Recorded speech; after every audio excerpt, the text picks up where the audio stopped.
three main characteristics that I would look for when hiring somebody. And I tell you, this is very, very, very, very important because it's a common misconception that you need to hire people who's already great salespeople, right? You need to hire, people who's already have a phenomenal sales track record to bring into your business. And listen, sometimes that might be great, but sometimes, not necessarily, sometimes they might bring in baggage. So for me, I rather hire somebody who's brand new, never done sales before, as long as they fit those three criteria. And here are those three criteria. Number one, there has to be somebody who's got energy, because the money follows energy, and the heartbeat of your business is money, and the money comes from sales.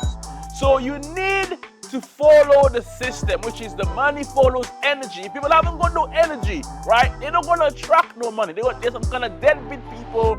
They don't really want to be, because for me, when I'm buying something, somebody hasn't got energy, they haven't got the passion. To me, it kind of like sends the signal like they're not really sold out to the thing.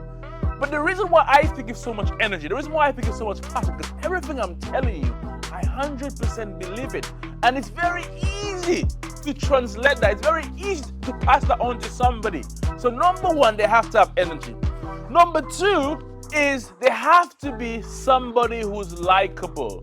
They have to be somebody people would like to do business with. You wouldn't believe the amount of times I've got away with sales because I am somebody who's likable. I'm just somebody that people just like, right? So if you're going to hire somebody to do sales, you want them to be somebody who's a likable person. And the third thing is, I'll tell you this.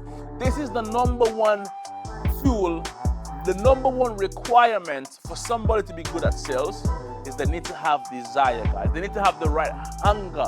They need to want this, because this is one of the most lucrative industries. In fact, it's one of the most lucrative skills that somebody can have is sales. So they need to have the desire. They need to have the willingness to go through the no's, to go through the rejections, right? To become successful. So there's three things that you want in your top salesperson. You want them to have the right hunger. You want them to have the right energy. And number three, you want them to be a likable person. Now, there's many different sales that I've done over the years, right? But when I used to do car sales, when I used to work for companies like Jaguar Land Rover, I used to realize that people who come to buy those cars, people who used to come to buy cars, are people who come to buy cars. They are normally emotional buyers. They come to buy emotionally.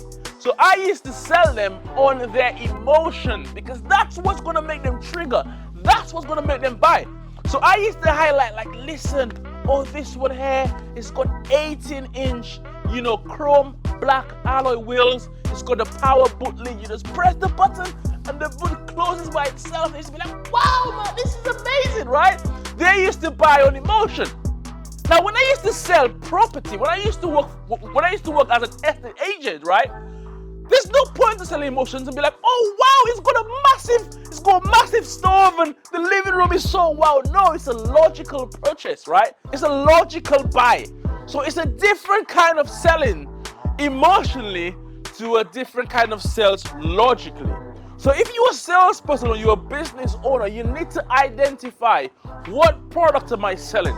Is it an emotional purchase or is it a logical purchase? Sometimes it's good to integrate them both, depending on your product and also depending on the buyer. So let me ask you a question.